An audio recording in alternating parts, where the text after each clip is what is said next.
Well, what I've got to rebuild now is a Holley model 1904 glass bowl carburetor. I haven't done one of these in a long time. It's going to take me a while to remember what all it takes to do one. Guy at work had this. He's got a 54 or 55 Ford that he bought recently that he's restoring, and asked me if I'd rebuild this thing for him. There's basically no parts available for these anymore, very few parts.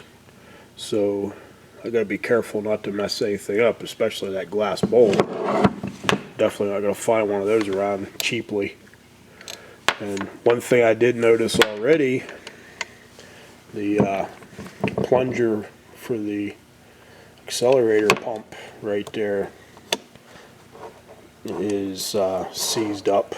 So I'm going to have some work in this carburetor. I just start and stop the video as I get things apart. It gets to be too much of a distraction trying to film this stuff.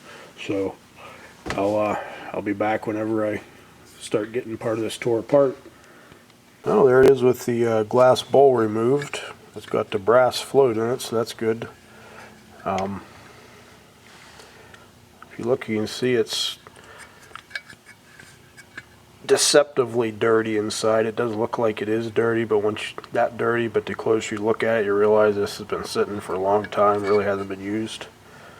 So I'm going to continue to disassemble here, and I'll just turn the camera on whenever the opportunity presents itself. Now, one thing I wanted to show, you pull the fuel inlet fitting off, and then back inside there's a little screw that you take out of there, and that'll basically remove this entire assembly right here. So let me loosen this up here real quick.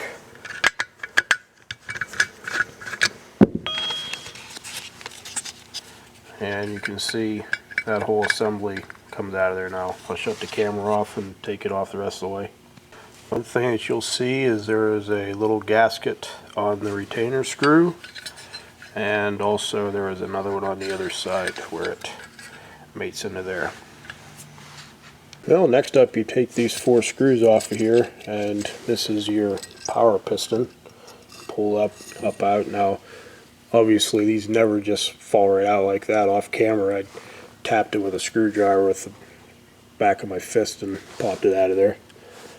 So that's essentially the same as your power valve if you had, say, like a Holley 4-barrel.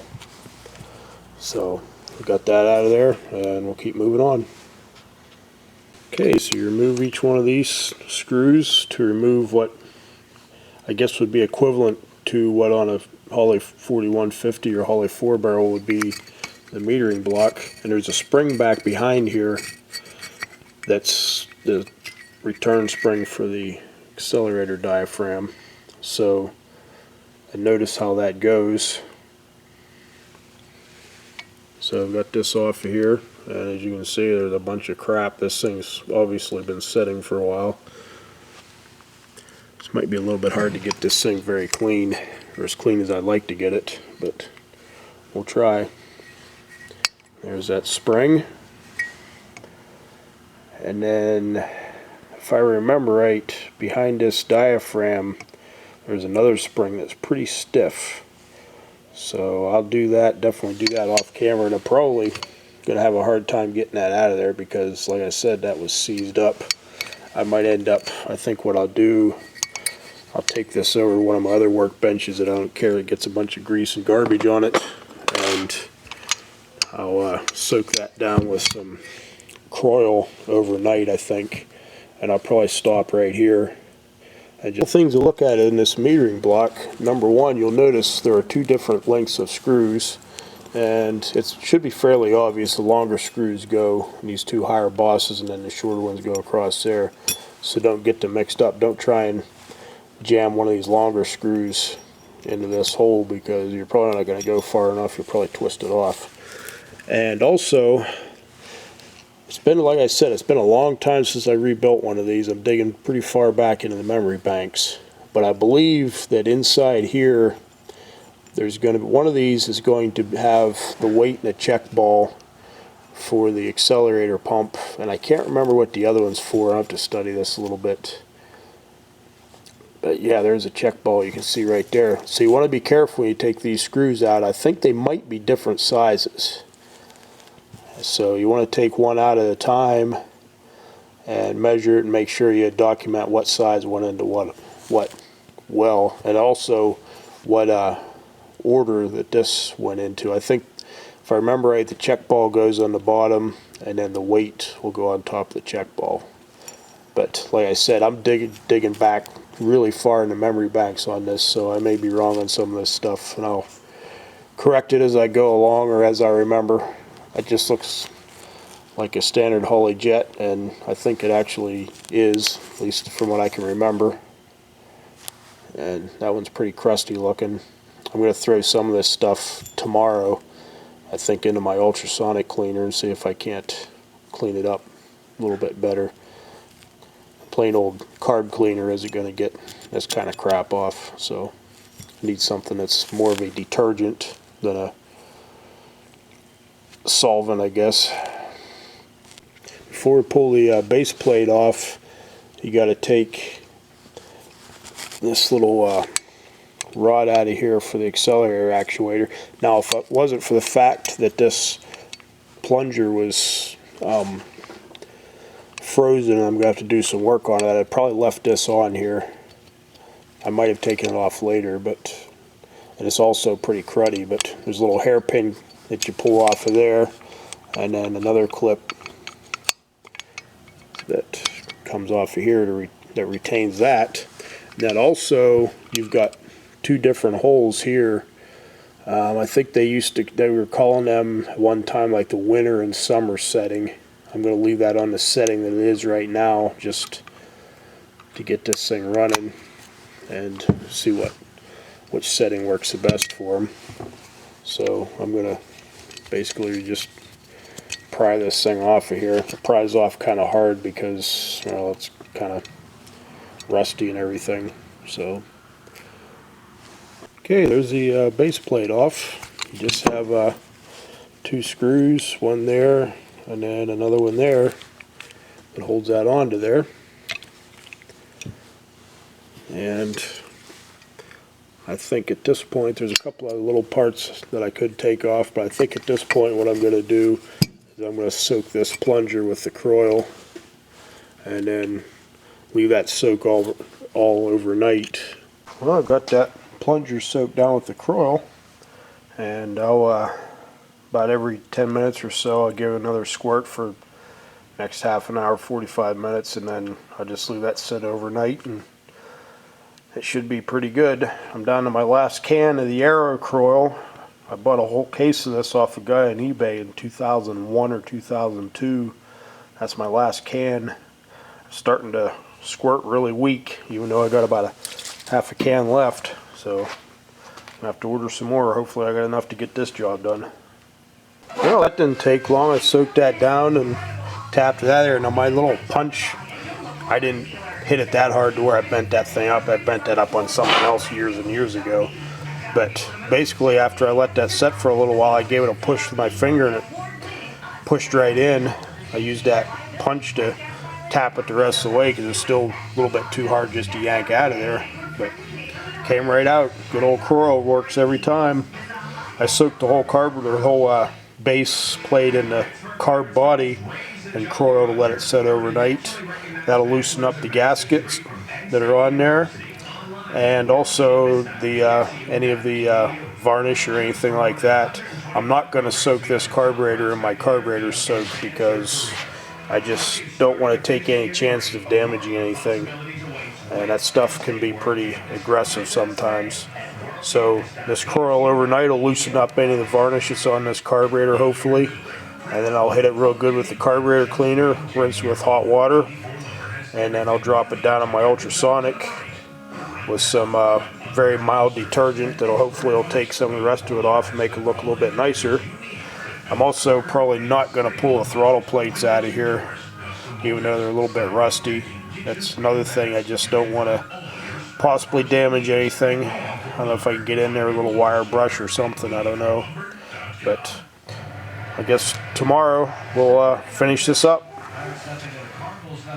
Well, let's continue disassembling this metering block. It's the next morning.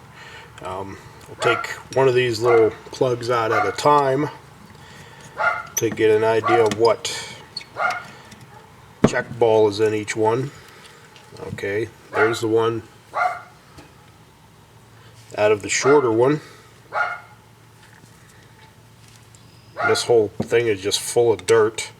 You'll hear my kid's dog barking in the background. We're dog sitting until he buys a house. He likes to make himself heard.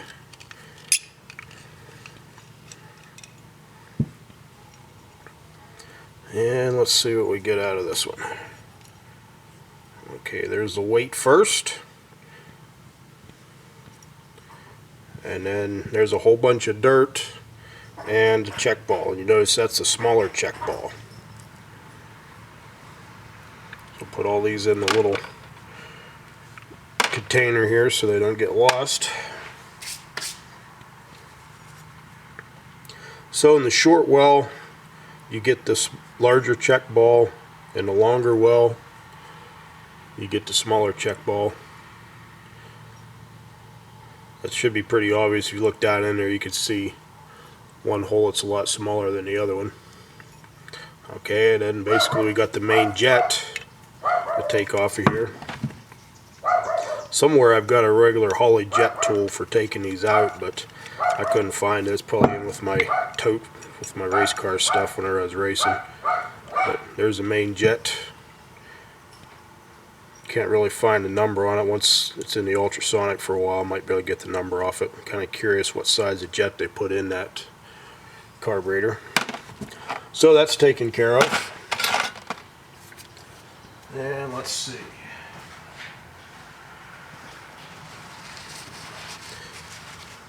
Here's the diaphragm for the accelerator. And what you do with this is you push in on this. The spring's pretty stiff, so be careful. You push in on this, and then this little check ball here will fall right out. So I'll do that right here.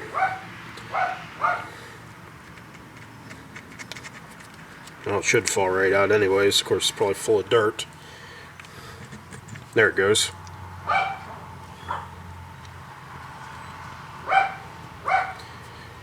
And that check ball happens to be the same size as the smaller check ball that's in here, so you just drop that down in there, and there's that little extension, and you can see where the check ball actually rides, and the spring tension will hold that in there. And of course, once it's in the bore, there's no way for it to fall out. There's no clearance. So got that taken care of. Now, just a little bit of a quick example of how I'll get the gasket material off of here. I ran this through a single quick cycle in the ultrasonic to help loosen things up some. And now I use one of these. They're called orange sticks. They use them in electronics work for separating wires around, like if you're building a cable or whatever. And also, if they look familiar, they use these as for like cuticles for nails also. So I just basically, this is kind of a long process using this, but there's no possibility of damaging this casting this way. That's why I do it this way. But basically just get in here and don't rub too hard and just scrape away. And then every once in a while I'll put squirt a little bit of carburetor cleaner or Croil or something on there until you get every bit of that off of there. These gaskets have been on for a long time, so they're stuck on there pretty well. What you don't want to be doing is taking your screwdriver and scraping around. You'll never get the thing to seal again. So I just thought I would show that.